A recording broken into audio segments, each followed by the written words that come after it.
The unexpected visitors. The warning sirens screamed across the bridge of the Terran defense ship Horizon's Edge as Captain Marcus Kane gripped his command chair.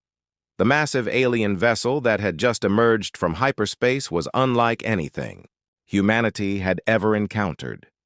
It stretched over 2 kilometers in length, its crystalline hull shimmering with colors that seemed to shift and dance in the starlight. "Captain, they're hailing us," reported Communications Officer Nina Rodriguez, her voice tight with tension. "The signal is strange. It's coming through on frequencies we didn't even know existed." Kane nodded grimly. 3 months ago, humanity had made first contact with an alien species called the Zephyrians. The meeting had not gone well. The Zephyrians viewed humans as primitive creatures, barely worth acknowledging. They had dismissed Earth's diplomatic overtures with contempt and warned that humanity should stay within their own solar system or face consequences. Now it seemed those consequences had arrived. "Put them through," Kane ordered.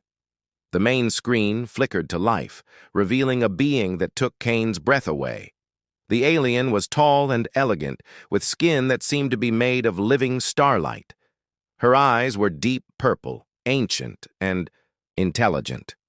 Most striking of all was the crown of crystalline spikes that grew from her head, marking her as royalty among her people. "I am Queen Zalara of the Zephyrian Empire," the alien spoke, her voice like music played on crystal chimes. "You are the humans who dared to send your pathetic ambassadors to our homeworld 3 of your months ago." Kane stood straighter. "I am Captain Marcus Kane of the Terran Defense Force. We came in peace, seeking friendship and understanding between our peoples." Queen Zalara laughed, a sound like breaking glass. "Friendship? Your species has existed for mere moments compared to ours. We have ruled the stars for 50,000 of your years. What could primitive creatures like you possibly offer us?" The bridge crew tensed, but Kane remained calm. He had studied every piece of information they had gathered about the Zephyrians. They were an ancient race, proud and powerful, but there was something about their behavior that puzzled him. "Your Majesty," Kane said carefully, "if we are so primitive and worthless, why did you come all this way just to tell us so? Surely, beings as advanced as yourselves have better things to do." The Queen's expression flickered for just a moment, revealing something Kane couldn't quite identify. "We have come to deliver a message, human. Your species will submit to Zephyrian rule, or you will be eliminated. You have 7 of your days to decide." "And if we refuse?" Kane asked. Queen Zalara smiled coldly. "Then you will discover why no species in this galaxy has ever successfully defied the Zephyrian Empire." The Queen's curiosity the next day. Queen Zalara's ship remained in orbit around Earth, its massive presence casting shadows over entire continents. Captain Kane had spent sleepless hours in meetings with Earth's leaders, but they all agreed on one thing. Humanity would not surrender their freedom without a fight. Kane was studying tactical reports when Nina Rodriguez approached him with a puzzled expression. "Captain, we're receiving another transmission from the Queen. She's asking to speak with you personally." "Demanding, you mean," Kane corrected. "No, sir, actually asking. She used the word request.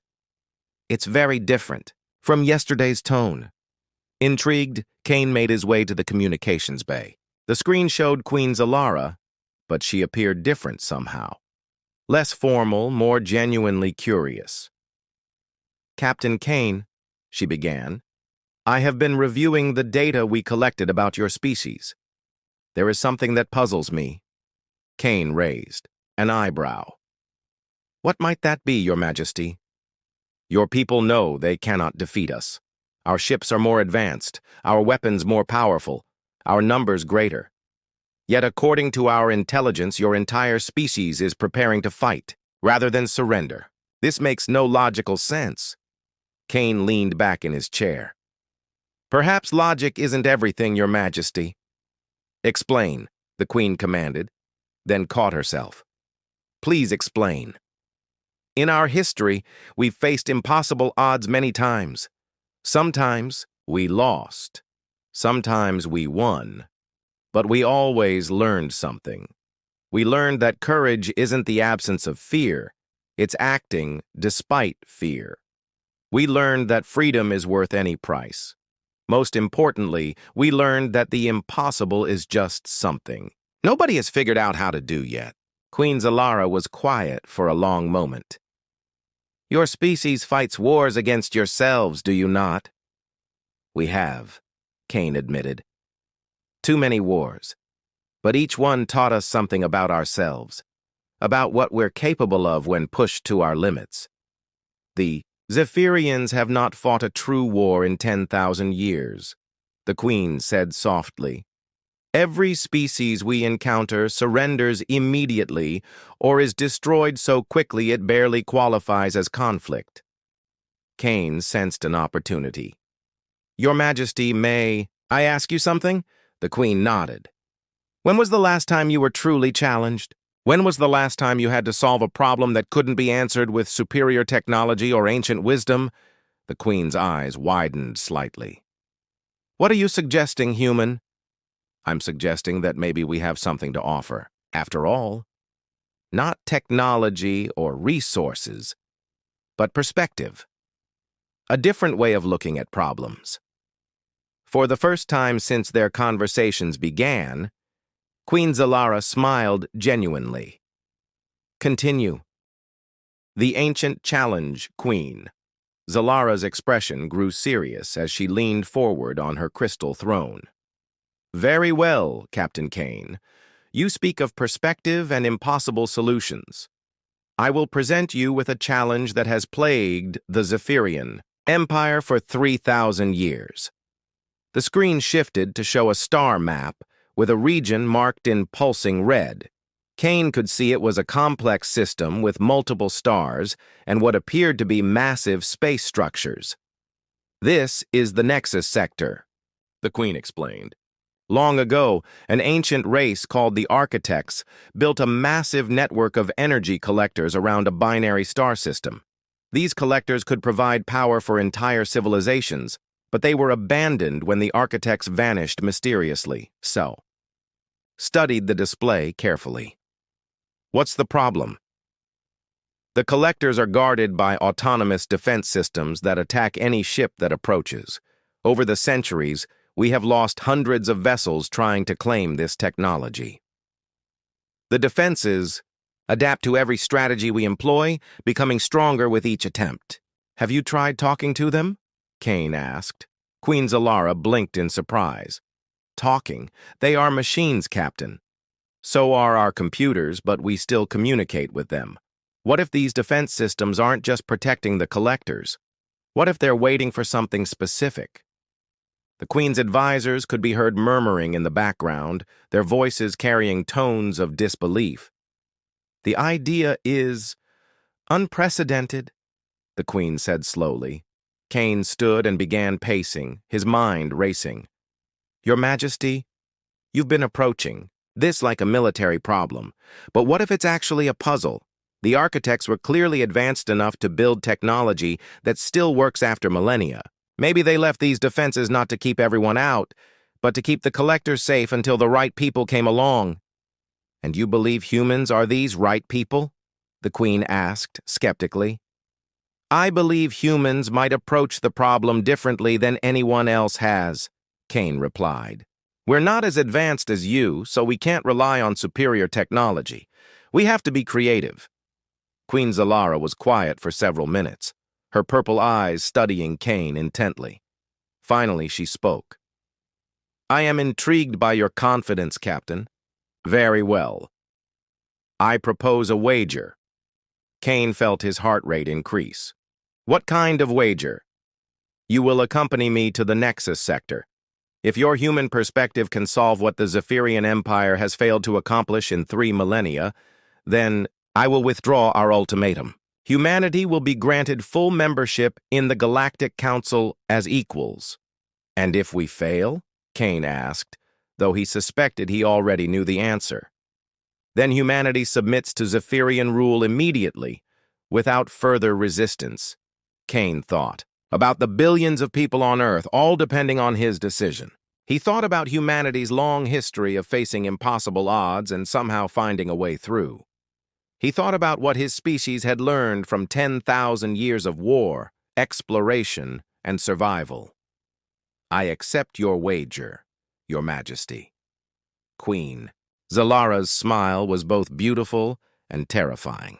"Excellent. Prepare your ship, Captain Kane. We leave for the Nexus sector at dawn." The ancient guardians.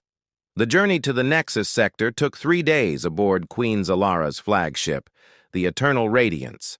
Captain Kane found himself aboard a ship that was more like a floating crystal palace than a military vessel. The walls seemed to be alive with flowing patterns of light, and gravity worked differently in different sections of the ship.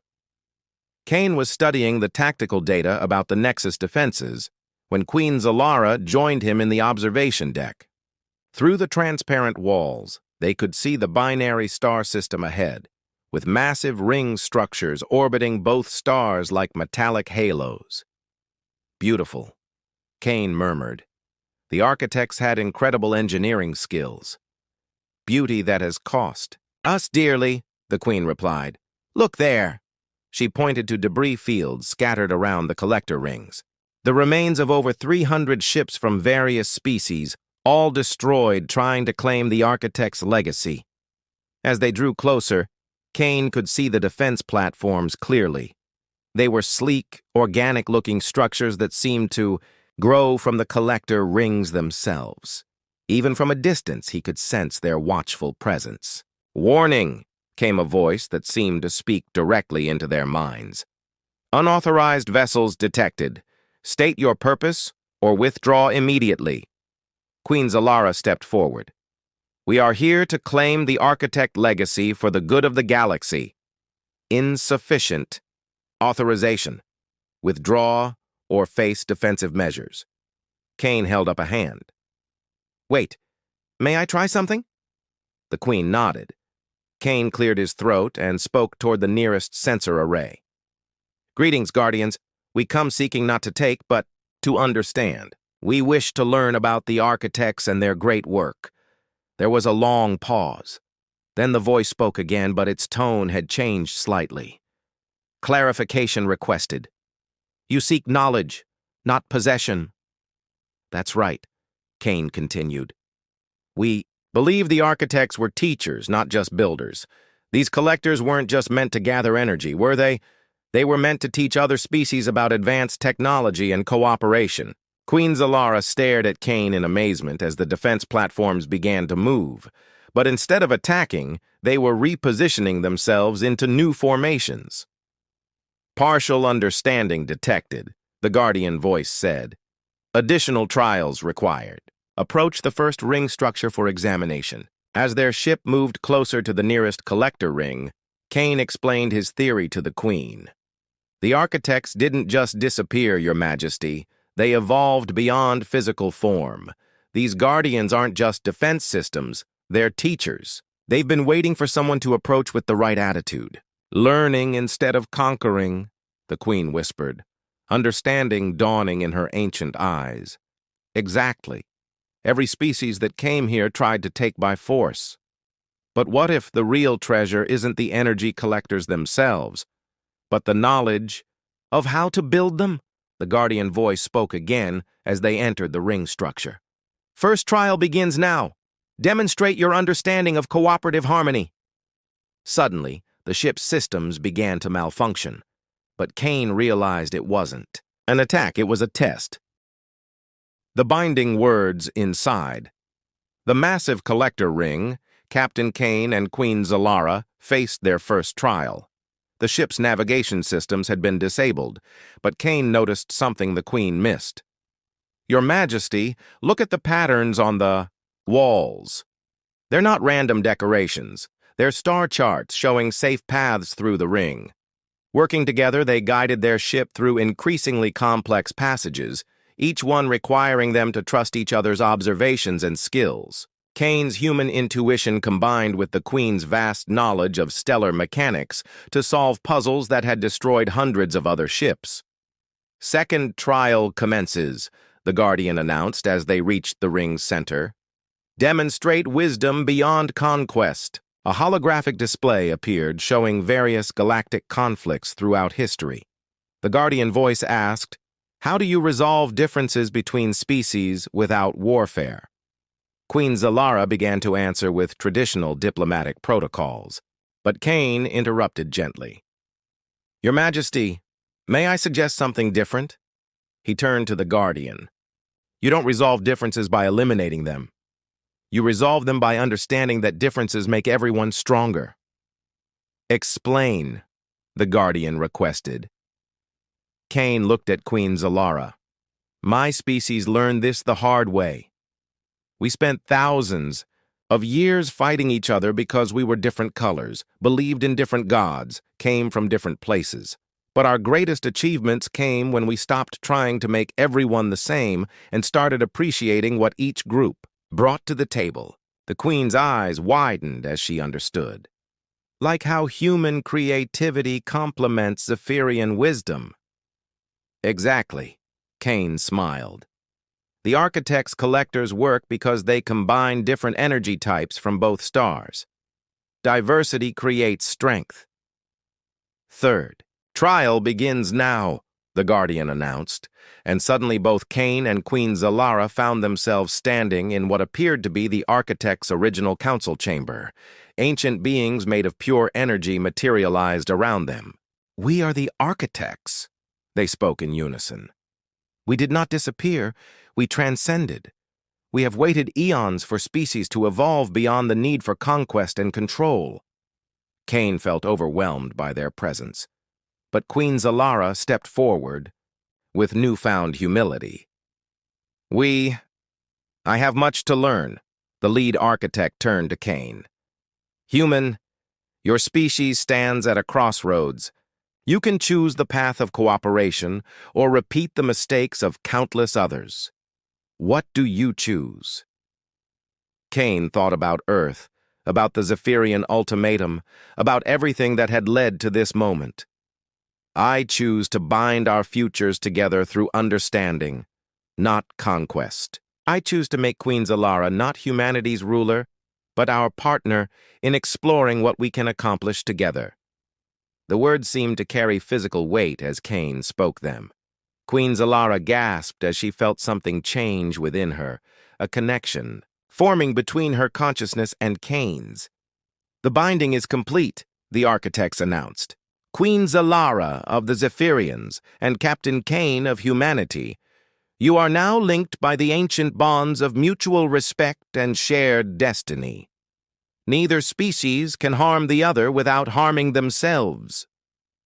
Queen Zalara looked at Kane with wonder, and something that might have been affection. "I came here to conquer your people, Captain.